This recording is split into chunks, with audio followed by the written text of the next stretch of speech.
color. Okay. You good? Yeah. Okay, go ahead, guys, whenever you're ready. Well, first of all, obviously the season, you guys have tried to keep a positive attitude, but has there been any sort of change or any boost in that this past week when you actually got, 3 solid, 7 points in 8 days like that? Yeah, I think those were incredibly important games, treated like cup games. 7 points, you go, games on the road, Sacramento being one of the best teams in the league, not just the Western Conference, Colorado, one of the best teams in the Western Conference. So those were massive results for us.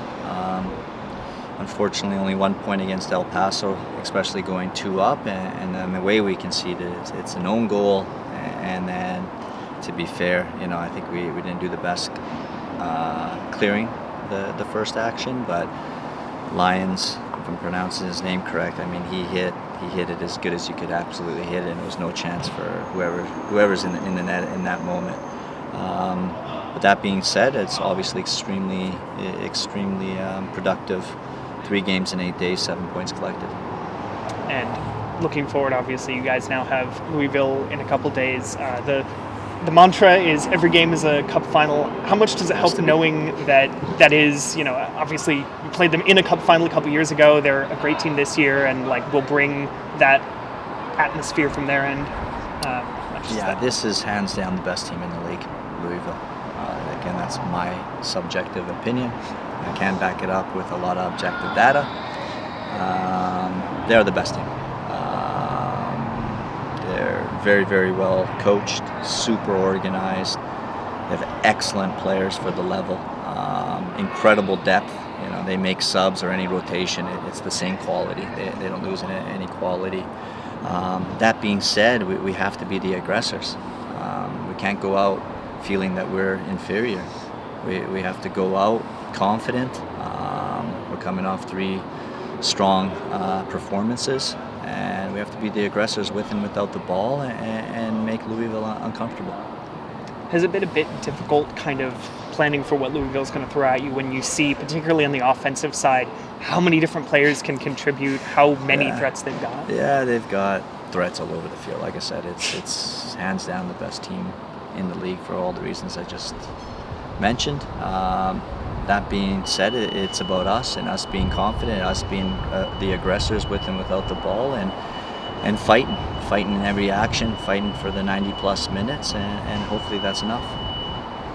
When it comes to the mantra of having every single game being a cup final, like you were just mentioning, it sounded like from speaking with the guys that they're taking that head on and just going after. It's not this is a lot of pressure, guys. This is, come on, let's go after it, and they're welcoming it. Is that fire you up at all? See the guys talk like that as you guys were before you guys ended practice today? Yeah, I mean, yes. So we've endured incredible hardship with lack of player availability. So if there is a team that has been prepared and resilient, that is definitely us. No one seems to talk about it, but we had 10 players out against Colorado, and we go in their house and we get a result. That's highly impressive. 10 players out on a 22-ish man roster. There was a moment there that we had to put our backup goalkeeper potentially in the game. So that being said, the guys are motivated, the guys are hungry. As you stated, we're treating it like a cup final, and they're going to put their best foot forward, and I hope that's enough against the best team in the league.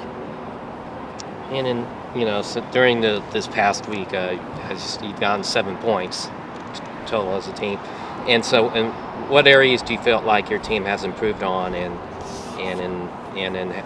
how do you continue that against a talented team such as Louisville?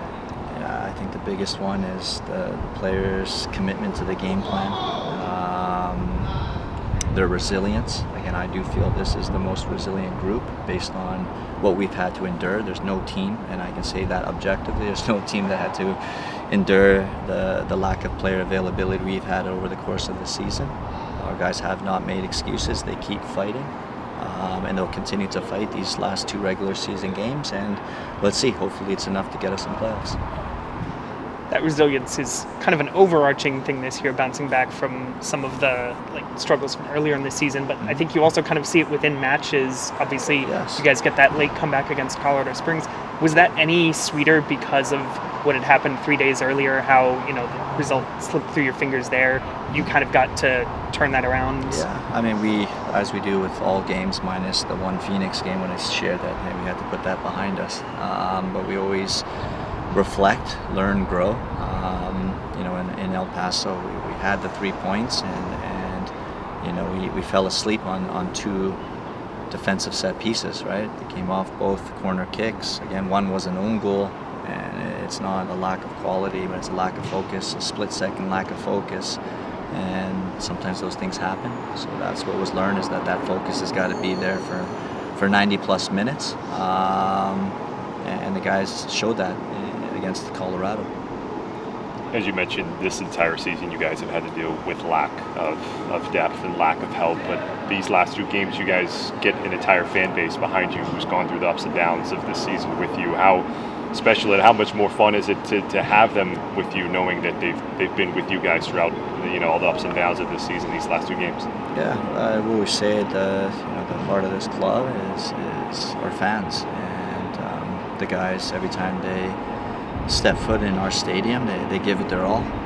That's out of respect to our fans, to the club, to the city. And I think people also, all the hardship we've endured, we're still the most successful club in the Western Conference from 2020 to now. People also forget about that. So there's been a lot good to be number 1 accumulation wins and points from 2020 to now. That's 5 seasons. So I think there's been a lot more good than maybe a little bit off season this year. Awesome. Thank you, sir.